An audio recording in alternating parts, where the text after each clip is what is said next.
Rede Imaculada apresenta agora o programa Saúde é Vida com o Dr. Nivaldo.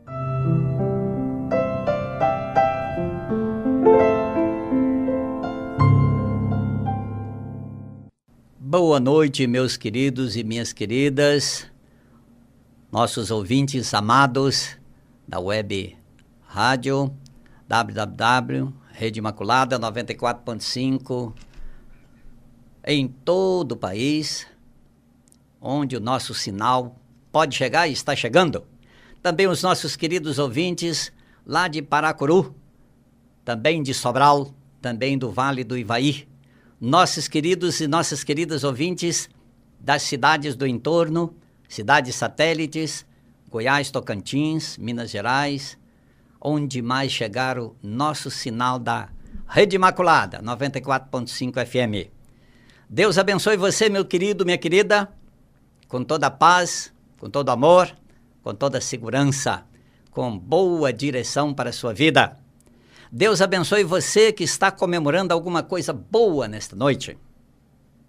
E Deus abençoe você que está passando por algum tipo de dificuldade. Tenha fé, esperança, disposição, espere em Deus. Quem sabe, quando o dia amanhecer, Ele já tem resposta para você. Deus te abençoe em qualquer situação que você estiver agora. Se você está alegre, agradeça a Deus. Se você tem motivo de tristeza, clame a Deus.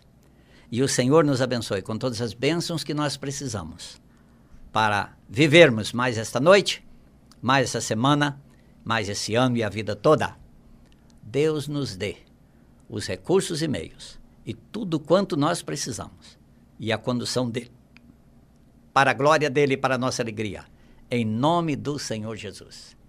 Meus queridos, minhas queridas, vamos para mais um estudo temático. Saúde é vida.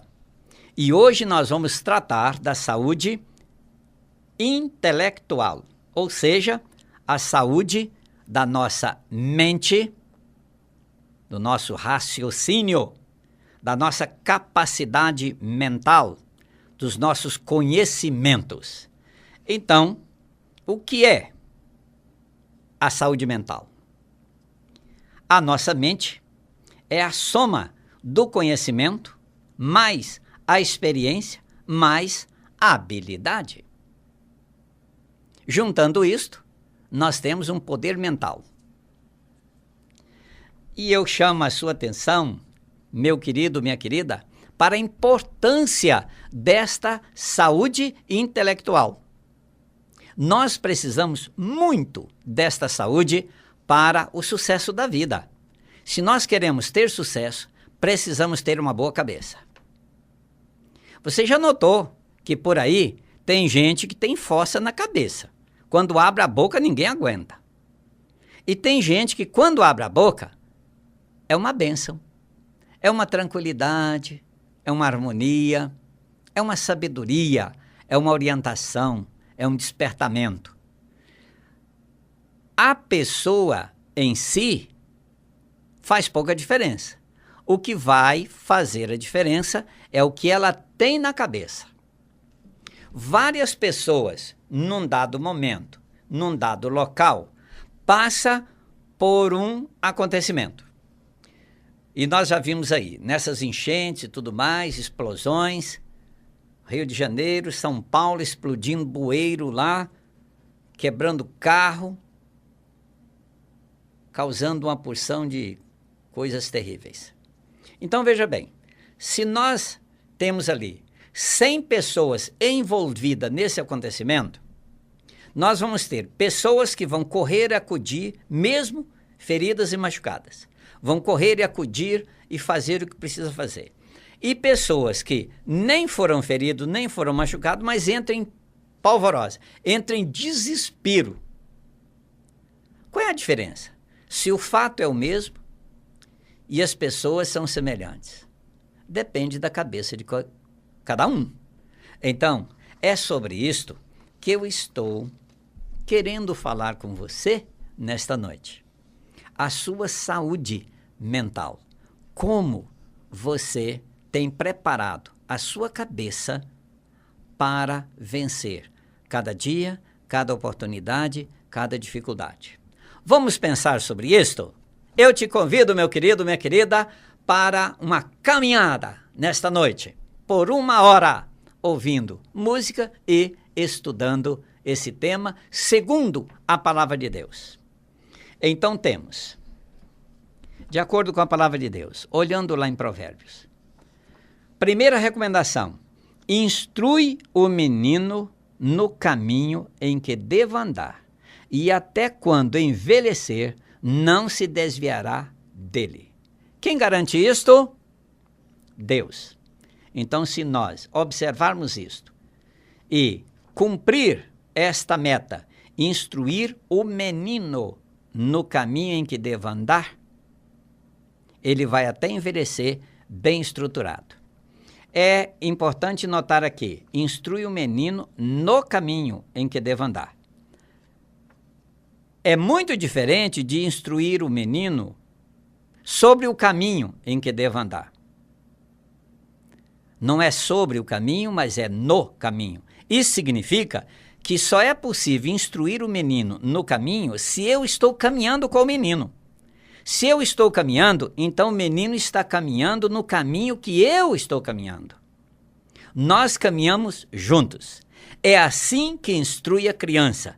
É você caminhando com ela, você fazendo e mostrando como faz, para que faz. Isto é instruir no caminho, caminhando junto. Outro texto que nós temos também está agora em Jeremias: enganoso é o coração mais do que todas as coisas. O perverso, quem o poderá conhecer? Olha, nós temos outras recomendações bíblicas que dizem assim: o perverso, ele consegue falar com palavras doces, suaves, mas por trás dessa palavra está um plano diabólico, um plano terrível. Quem pode entender o coração perverso? Como livrarmos deste coração perverso? E onde está esse coração perverso? É o nosso vizinho? É o nosso chefe? Quem é? É a autoridade? É o governante? É o político? É o empresário? Quem é este coração perverso? Calma, ele pode estar dentro do seu peito, dentro do meu peito, e eu quero ver isso nos outros e esqueço de olhar isto em mim. Coração perverso, diz a Bíblia, ele é enganoso. O coração é enganoso. Nós precisamos olhar para Deus e clamar a Ele que nos dê um coração sábio, porque senão o coração perverso é o nosso mesmo. E com esse coração perverso, nós vamos judiar de nós mesmos e da nossa família e do nosso grupo e do nosso meio. Nós vamos estragar a vida com o nosso coração perverso. Aplica o teu coração à instrução e os teus ouvidos às palavras do conhecimento. Provérbios 23, 12. Saberás, pois, no teu coração que, como um homem corrige a seu filho, assim te corrige o Senhor teu Deus. Isso está em Deuteronômio 8, 5. A sabedoria de Deus está dizendo: assim como o pai corrige o filho, Deus corrige a quem ama. Isto está claro que o pai tem o dever de corrigir o filho. E toda correção, quando apresentada, é difícil, é dolorosa. Mas toda correção é para o bem. Isto é correção. Quando é castigo, isto é punição.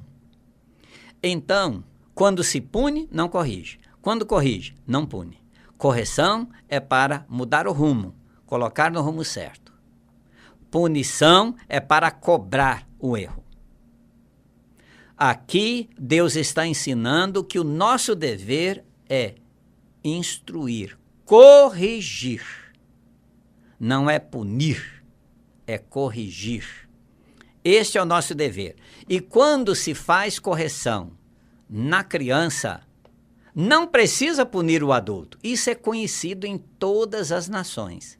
Se a criança é instruída, o adulto não será punido. Não haverá punição, pena para o adulto, porque ele sabe se conduzir. Basta ser corrigido, basta ser orientado. Saberás, pois, que assim como o filho é corrigido pelo pai, você será corrigido por Deus. E é muito bom quando Deus corrige. Na hora a gente nem gosta, mas depois vai descobrir que foi para nos livrar de coisas muito pior do que a correção. Vejamos só, o temor do Senhor é o princípio do conhecimento, mas os insensatos desprezam a sabedoria e a instrução. Insensato é quem não tem a sensatez, quem não tem o discernimento, quem não tem a prudência. Ele mistura as coisas e olha para o que é melhor à primeira vista, o que é melhor de acordo com a conveniência, e ele toca desse jeito. Então ele não busca sabedoria para saber início, meio e fim. E assim escolher de início qual é o meio e o fim desejado. Isso é sabedoria. O resto é inteligência. E quando se aplica só a inteligência, a sabedoria fica de fora. E o final vai ser tão ruim, vai dar arrependimento. Meus queridos, vamos olhar para a palavra de Deus, aprender e fazer a coisa certa, para a glória dele e a nossa alegria. Filho meu, ouve a instrução de teu pai e não despreze o ensino de tua mãe. Recomendação bíblica. Mas eles não escutaram, nem inclinaram os ouvidos, antes endureceram a sua cerviz para não ouvirem e para não receberem instruções. Você já notou que muita gente faz isto hoje e com muito mais frequência do que fazia antigamente? Impressionante. Mas é difícil promover hoje instrução, ensinamento. É muito difícil. Você olha nas escolas públicas a quantidade de alunos que vão à escola para comer a merenda, e só a merenda. E muitos deles comem a merenda dele e estraga dos outros. É impressionante. A minha esposa é professora da rede pública. Ela tem 500 alunos. E de vez em quando ela me conta acontecimentos da sala de aula na hora da merenda. Como alunos estragaram a merenda. Jogaram merenda nas outras pessoas, nos outros alunos. Jogaram merenda no chão, jogaram fora. O pão é uma bênção de Deus. Quando nós desprezamos, nós vamos passar pela necessidade. Como é difícil instruir a criança no caminho que deve andar. Isto é uma tarefa, primeiro dos pais, depois dos professores. Mas é primeiro dos pais. Caminhar e mostrar como se caminha, como se faz. Assim é o correto. Assim é o ensino bíblico. Então nós temos agora vários textos bíblicos para neles meditarmos, tirarmos daí a sabedoria de Deus e aplicar na vida de cada um de nós e na família. Lembre esses textos. Nós vamos para uma música, um pequeno intervalo, enquanto você refresca o juízo e voltamos já. Meu companheiro, solte a música, é toda sua. Deus abençoe você, meus queridos.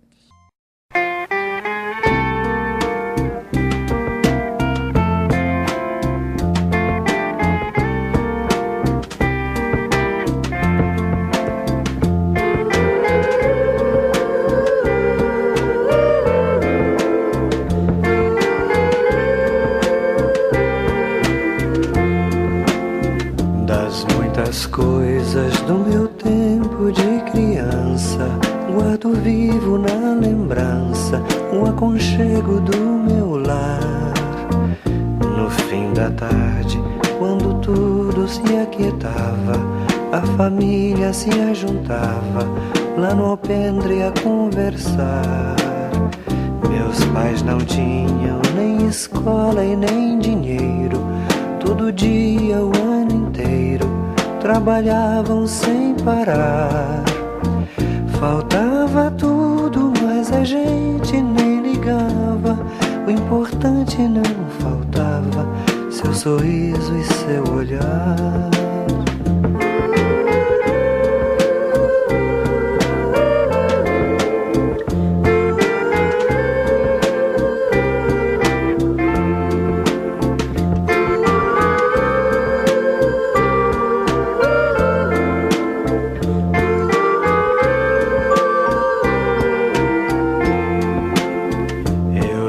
Às vezes vi meu pai chegar cansado, mas aquilo era sagrado.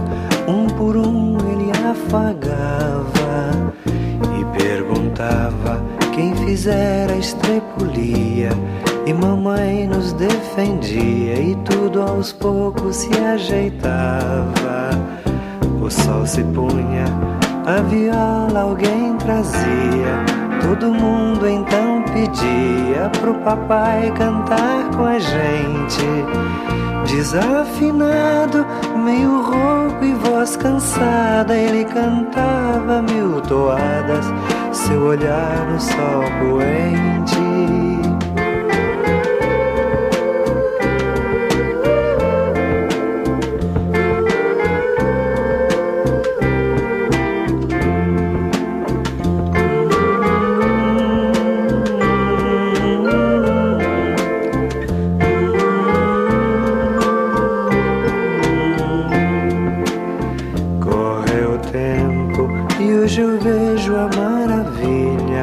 Se ter uma família quando tantos não a têm. Agora falam do desquite ou do divórcio. O amor virou consórcio, compromisso de ninguém. Há tantos filhos que bem mais do que um palácio gostariam de um abraço e do carinho entre seus pais. Se os pais amassem, o divórcio não viria. Chame a isso de utopia, eu a isso chamo paz.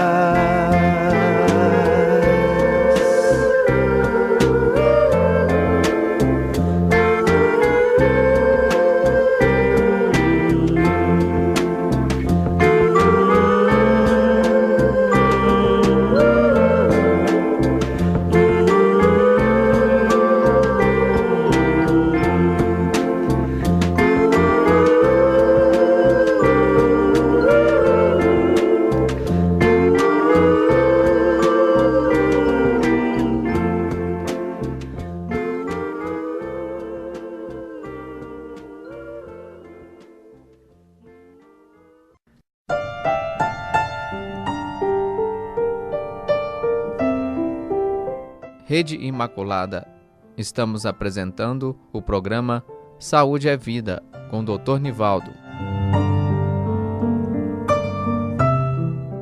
Sim, então voltamos, vamos meditar e vamos aprender, vamos melhorar a vida. Vamos dar uma olhada na história da humanidade. A palavra de Deus recomenda e as autoridades reconhecem que é preciso instruir o povo. E isto começa na infância, na primeira infância, 0 a 7 anos, 8 a 14 anos, 14 a 21 e, sucessivamente, a vida toda. Os governos, as autoridades sempre souberam disto. E a palavra de Deus sempre recomendou instrução, conhecimento, sabedoria. Isto é importante. Veja bem, olhando para a história, nós vamos identificar claramente que o conhecimento sempre foi instrumento de dominação. Quem sabe mais, domina mais. Sempre um povo que estudava mais, que preparava mais, dominava outro povo que deixou de estudar, ou estudou pouco, ou preparou pouco. Isto está em toda a história da humanidade. Quem sabe mais, domina mais. O conhecimento sempre foi instrumento de vitória. Os judeus sempre venciam pelo conhecimento que tinha de Deus, e Deus revelava para eles como era o comportamento humano.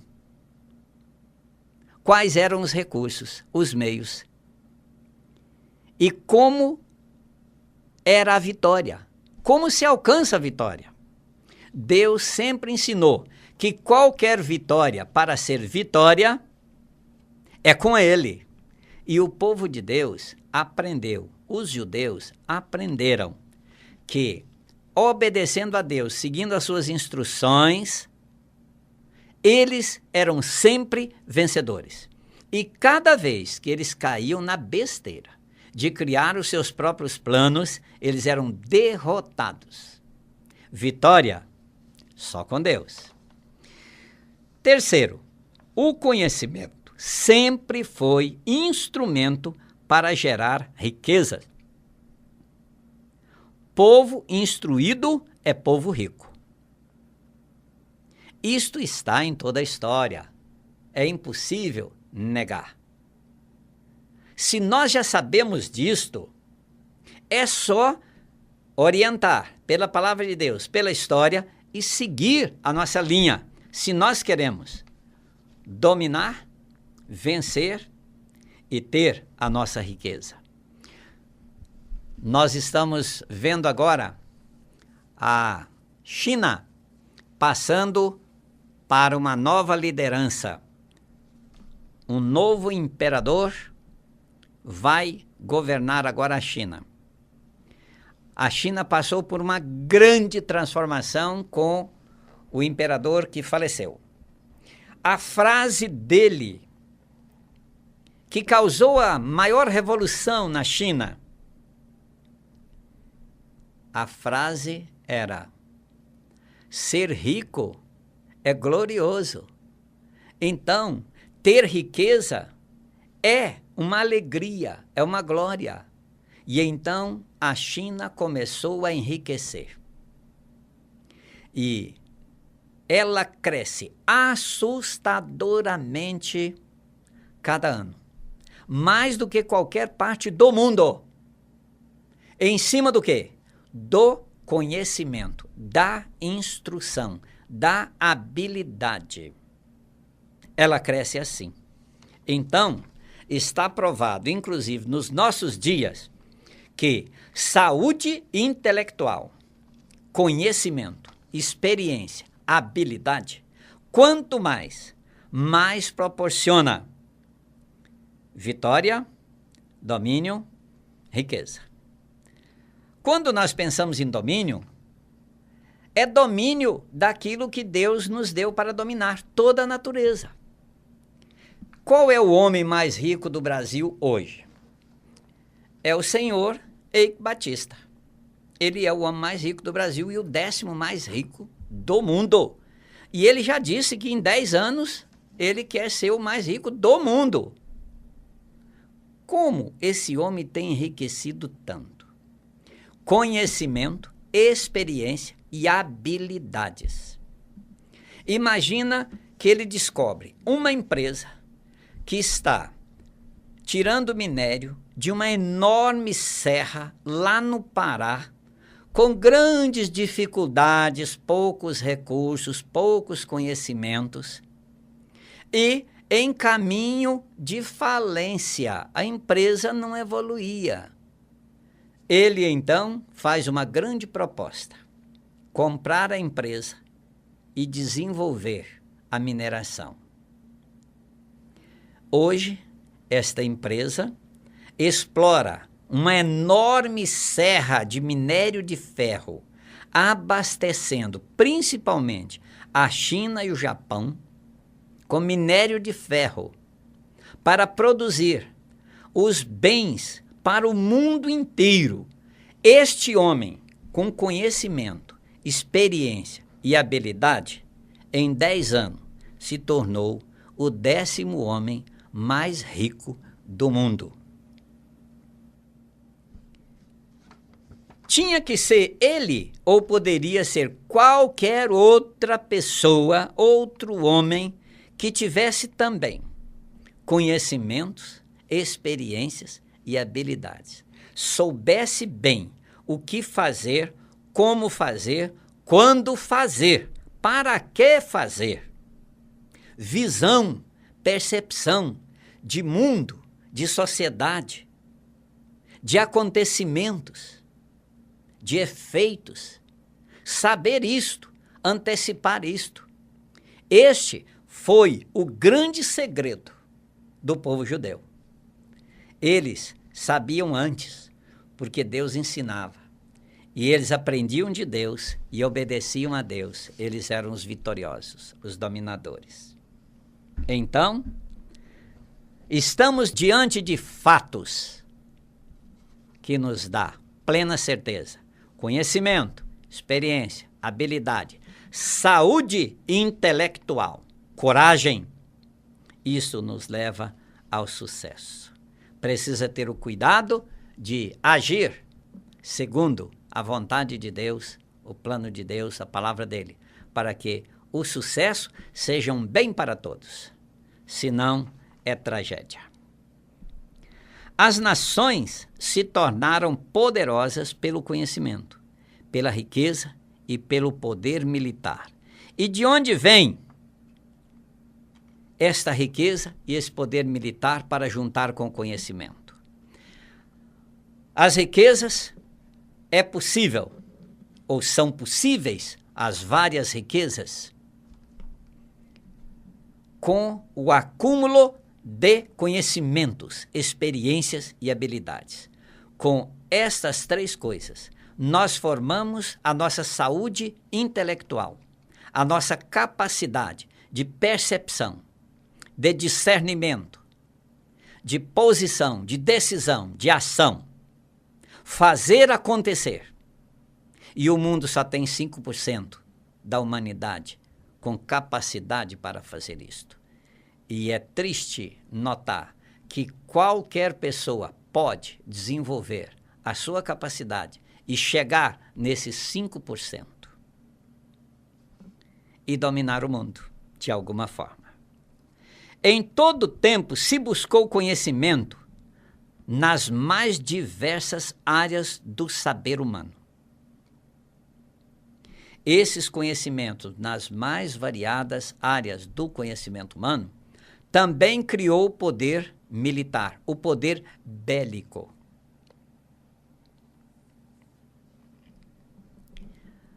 Se você está acompanhando o noticiário, televisão, rádio, jornais, você tem visto que aquele sucesso todo no Rio de Janeiro, nas favelas, contou com alguma experiência, algum conhecimento muito específico. Em Israel, desenvolveu-se instrumentos, ferramentas de observação. Então, eles têm lá alguns aviões que não usam piloto. Eles são teleguiados, eles são comandados por onda. Então, da terra, a pessoa comanda, ele levanta o voo, vai aonde a pessoa quer e volta. E leva o que a pessoa quer. Então, coloca-se neste avião uma filmadora de alta potência, dirige esse avião numa rota em que ele não é percebido e nem há perigo para ele. Ele faz uma filmagem completa de toda a área e traz. E então, o poder militar, de posse desse conhecimento específico, elabora o plano de ataque, o plano de domínio, e surpreende avançando no lugar certo, na hora certa, da forma certa e vence. Os Estados Unidos têm aviões feitos com material em que radar não pega. Então, esse avião sobrevoa áreas, fotografa, reconhece, filma, documenta e leva. E lá eles elaboram os planos para os ataques. Então, os Estados Unidos têm um poder militar muito além do número de soldados, mas as ferramentas e instrumentos que os Estados Unidos possuem e os conhecimentos, as experiências e as habilidades torna os Estados Unidos um poderio militar no mundo. Assim como torna Israel um poder militar no mundo. Assim como torna a polícia do Rio de Janeiro, São Paulo e qualquer outro centro que queira usar polícias eficientes. Governos eficientes. Antigamente, quando se falava na previsão do tempo, as pessoas já ficavam pensando, isso é mais falso que previsão do tempo. Mas a previsão do tempo é tão necessária, tão importante, que os governos foram criando instrumentos, ferramentas, metodologias e pesquisas e estudos e apurando conhecimento de maneira tal que de manhã já se pode anunciar como vai ser o dia. E isto é certo. O dia vai acontecer assim, porque os instrumentos estão dando as informações corretas para as informações, as tomadas de posições. Então, meu querido, saúde intelectual é fundamental. Você precisa melhorar cada vez a sua saúde intelectual. Sempre se fez pesquisas e experiências buscando novas descobertas. Sempre. Todo conhecimento tem um processo próprio de aprendizagem. Toda aprendizagem demanda decisão, esforço, vontade. Toda aprendizagem pode acontecer por sistema, deve acontecer por sistema. Todo conhecimento tem um processo próprio de aprendizagem. A aprendizagem pode acontecer de várias formas, ou de vários sistemas, ou por vários sistemas. Os sistemas são organizados e determinados pelas autoridades, pelas pessoas interessadas. Dentro do sistema, a pessoa pode escolher a área e a forma para aprender. Toda pessoa necessita de aprendizagem. Todo o tempo. A vida toda. Sempre. Então, sempre é tempo de aprender. E eu me dou por feliz porque em fevereiro eu estou começando mais uma aprendizagem. E esta será, para minha alegria, a 12ª pós-graduação. Olha que beleza. Isto aos 66 anos. Eu estou te dizendo que todo tempo é tempo de aprendizagem e eu estou vivendo isto e posso mostrar para você que isto é real na minha vida e pode ser real na sua vida. Levanta com coragem, anda, aprende, melhora as suas condições intelectuais e seja mais vencedor, mais vitorioso, mais realizador. Depende só de você. Os meios estão aí. Cada pessoa escolhe o como e o quanto quer aprender. O conhecimento é sem fim. A aprendizagem correta deve acontecer nas 3 partes do ser humano. Aprendizagem correta e completa. A aprendizagem mais importante é a a espiritual.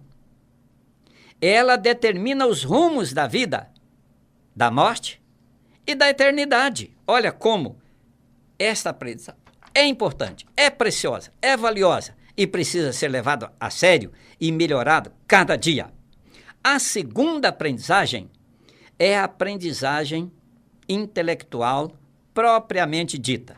Os conhecimentos que vai te capacitar para exercer uma profissão e realizar a vida. Ela determina os comportamentos e os relacionamentos. A terceira aprendizagem é a física. Ela desenvolve as habilidades e determina o poder de realização. E você precisa disto sempre. O conhecimento espiritual orienta os demais conhecimentos. O processo de aprendizagem obedece a 3 etapas. Primeira, a infantil, de 0 a 7. Segunda, a adolescência, de 8 aos 14. Terceira, a adulta, quando você já parte para o profissionalismo. Educação e formação pessoal é responsabilidade da família. A família decide e age. O governo ajuda. Mas se bobear, ele determina. E aí nós vamos engolir a formação que o governo oferecer. Isso é terrível. Para finalizar o programa desta noite, agora puxando a responsabilidade para nós. Eu quero agora, meu querido, minha querida, chamar a sua atenção, despertar você para uma grande e terrível realidade. É importantíssimo lembrar que, em todos os tempos, em todos os lugares, todas as pessoas, usando tudo que aprendeu entre 0 e 7 anos de idade, para posicionar, avaliar, decidir e agir em 80% das oportunidades. Ou seja, o que somos, sentimos, queremos, fazemos, depende em 80% do que nós aprendemos na primeira infância, de 0 a 7 anos. Você está pensando? Isto é a grande realidade. Por isto é que nós abrimos o programa de hoje lembrando a mensagem do Velho Testamento em que Deus nos instrui dizendo: ensina o menino no caminho em que deva andar, para até envelhecer não se desviar dele.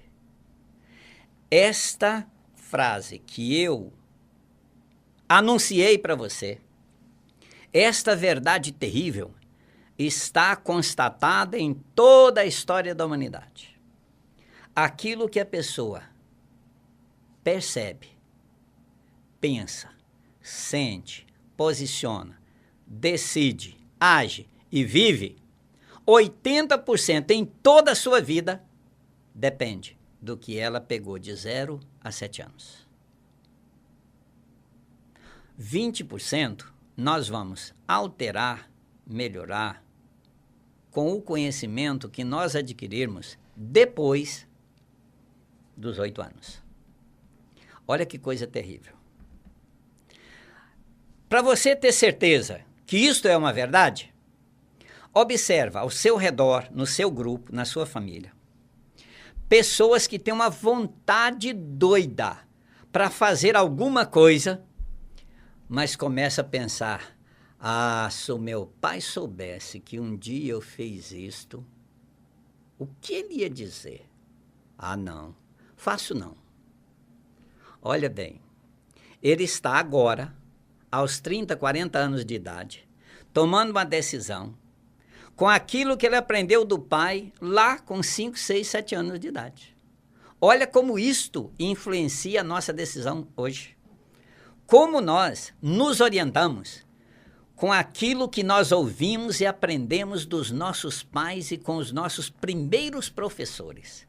Como essas verdades firmaram tão forte na nossa mente, no nosso intelecto, de tal forma que nós temos terríveis dificuldades para mudar os nossos hábitos, os nossos costumes, a nossa ideia, o nosso pensamento, mudar o nosso rumo, mudar a nossa história, como nós sofremos com isto. E quando nós temos esta base mal formada ou deformada,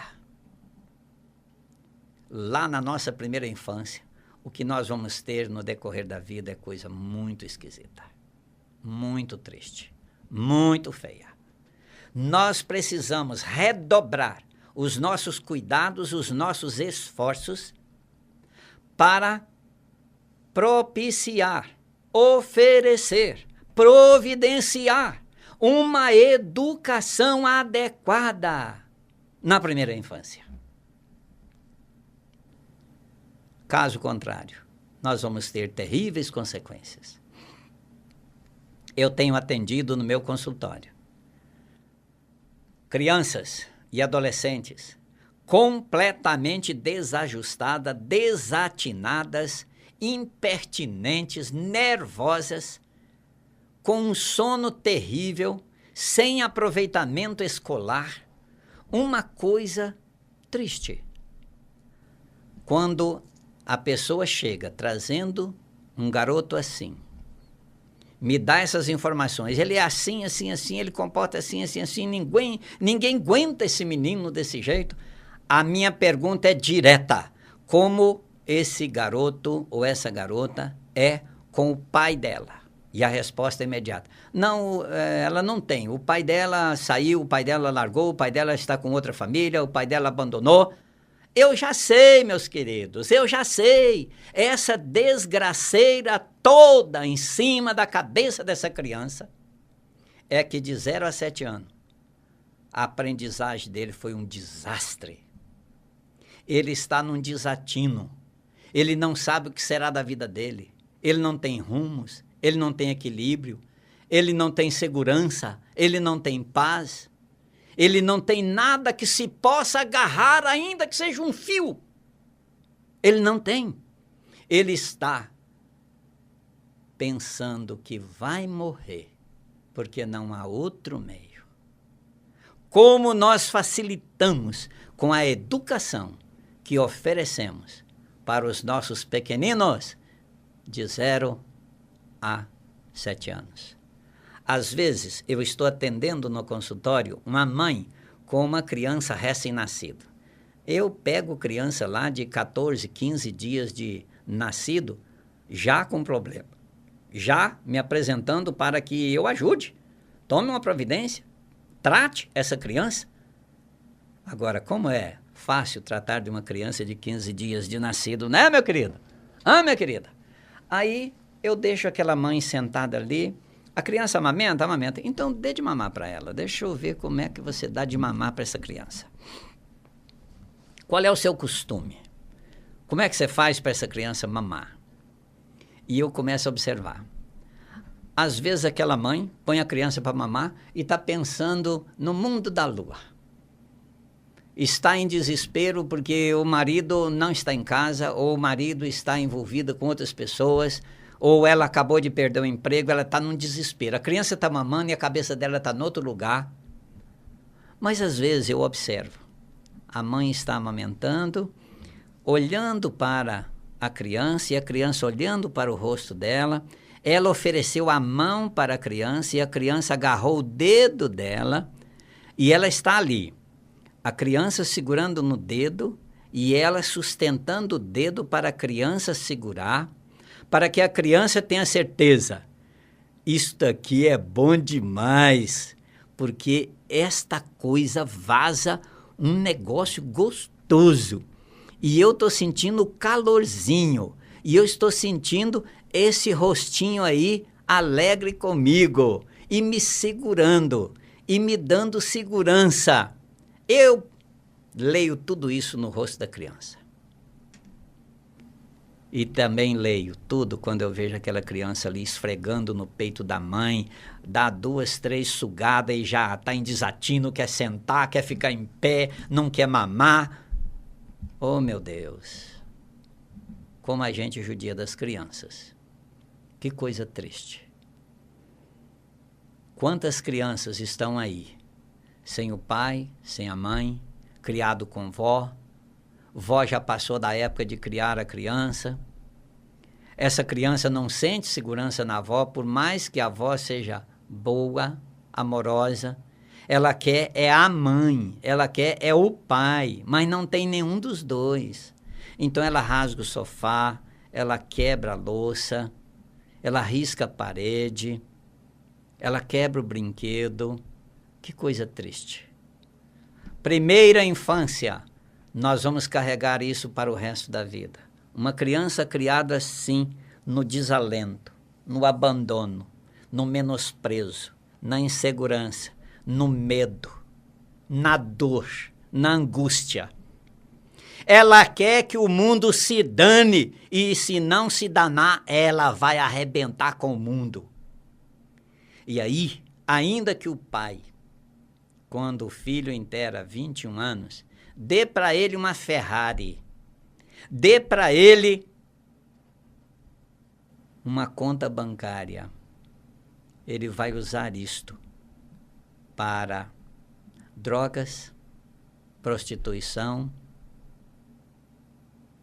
e vai bater esse carro, porque ele não tem vontade de viver, alegria de viver. Ele precisa provar que ele dá conta de alguma coisa, não dando conta de nada, faz tudo errado. Faltou a saúde intelectual que tinha que formar de 0 a 7 anos.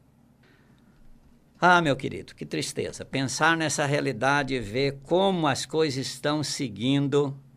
Oh, dureza! Mas vamos lá, Deus tenha misericórdia e nos ajude. Eu preciso te alegrar, senão daqui a pouco eu deixo você triste também. Se essa realidade fosse considerada e levada a sério, a educação básica inicial seria outra em conteúdo e forma. Possivelmente seria um sistema completo para a formação da crença básica.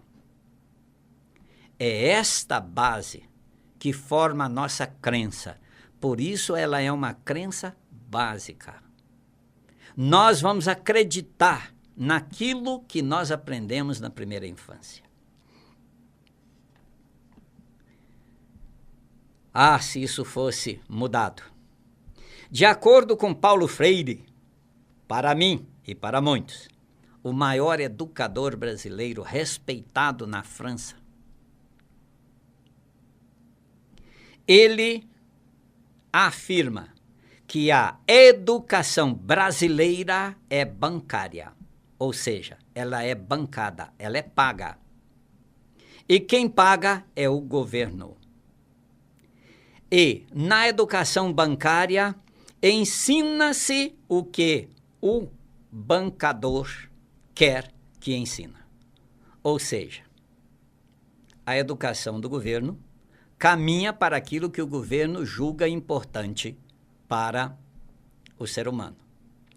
Quem tem que julgar o importante para o ser humano é o pai do ser humano, é a mãe do ser humano, é a família do ser humano, é o próprio ser humano. Não é um sistema externo que deve determinar isto. Mas ninguém faz nada. Cai na mão do governo e ele, exprimido pela necessidade, ele tem que tomar posição e ele tem que determinar isso. E pronto, está feito. E todo mundo aceita.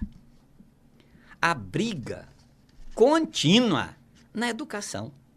Meu Deus! Como o Ministério da Educação leva pauladas. Parece que está tudo errado. Nada agrada a ninguém. O maior esforço, o maior dinheiro, a maior verba, tudo.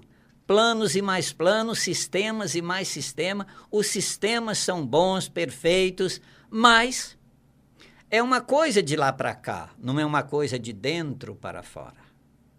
é uma coisa do governo, não é uma coisa da família. Isto precisa ser repensado.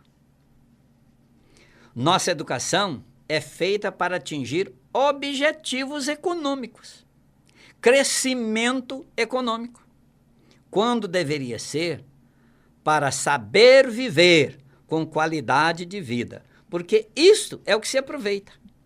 Você cria o maior patrimônio, morre, o patrimônio ficou para quem? E você viveu o quê?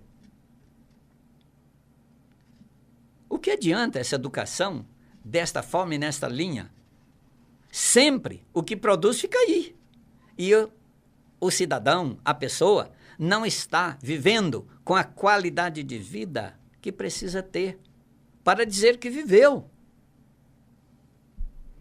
Eu estou observando a guerra da Copa, a lei da Copa, e a FIFA briga com a presidente Dilma, e os empresários brigam com a população, e tem que ter ingresso de graça, e tem que ter ingresso mais barato, e discute, arruma-se ingresso mais barato, e vai arrumar ingresso de graça. Mas uma coisa não se abre mão, que jamais seja proibido vender cerveja no estádio. Isso aí quebra o pau, isso sai fumaça para todo lado. Porque a FIFA não aceita que seja proibido. Qual é a questão? É que vendendo cerveja tem-se um grande lucro.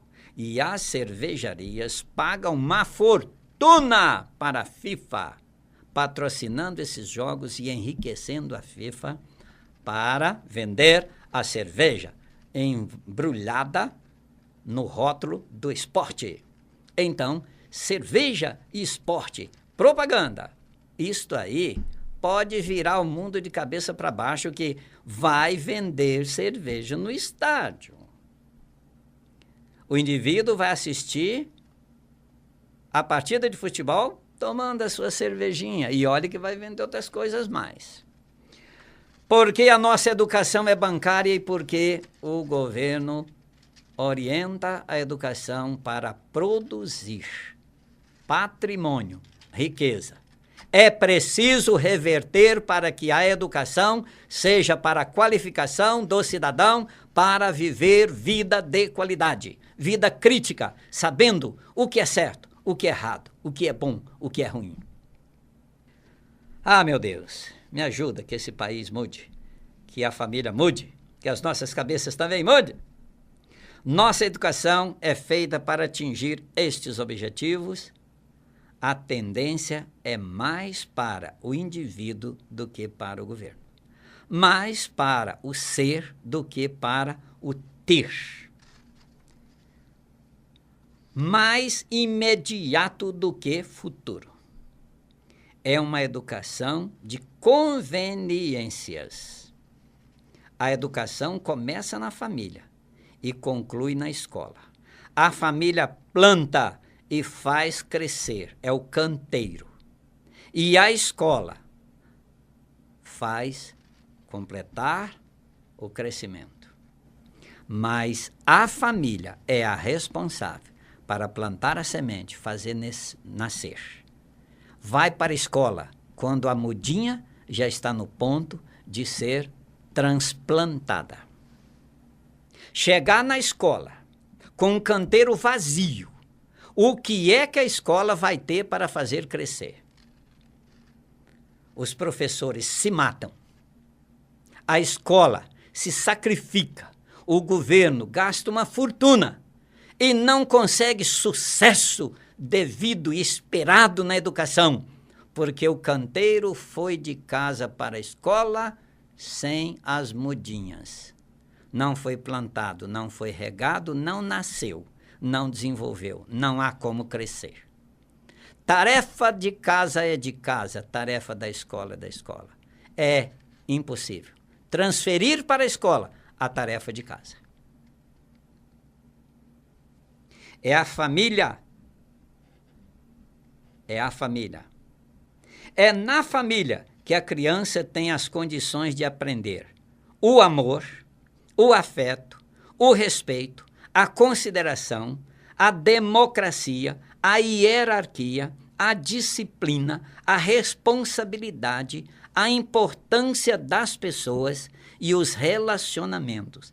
Só na família isto é possível. É impossível implantar isto na cabeça das pessoas lá na escola, se de casa ela não tiver levado a mudinha para fazer crescer. Na escola, a criança e o adulto vai desenvolver o que iniciou em casa com a família. Que tipo de formação estamos oferecendo em casa? Que tipo de educação estamos buscando na escola? Que tipo de vida queremos para nossos filhos? Para que estamos preparando nossos filhos? Para ser gente de bem, com sentimentos bons e viver com qualidade de vida?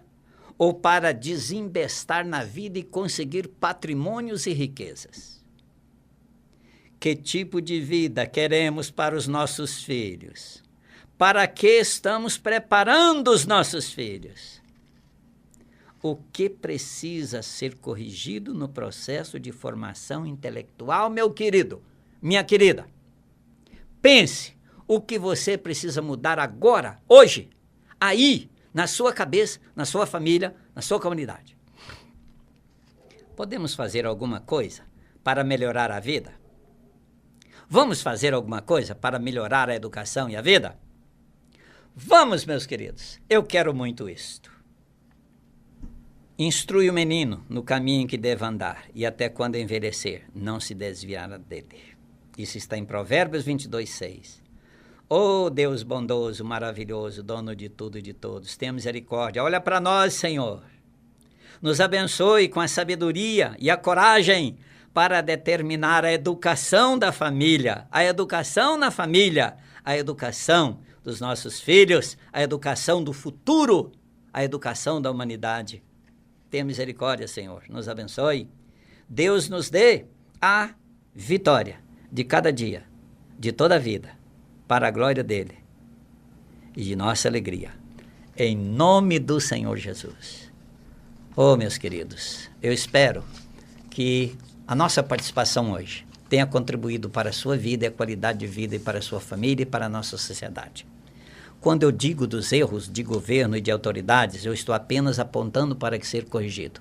Jamais eu vou me achar na autoridade para julgar, condenar e executar quem quer que seja.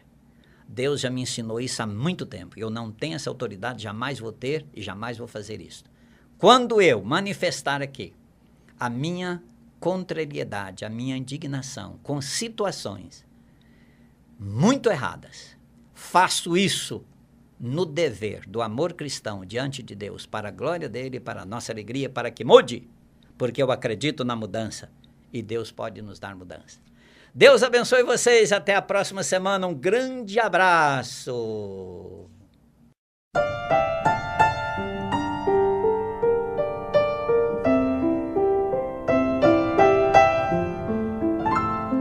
A Rede Imaculada acabou de apresentar o programa Saúde é Vida, com o Dr. Nivaldo.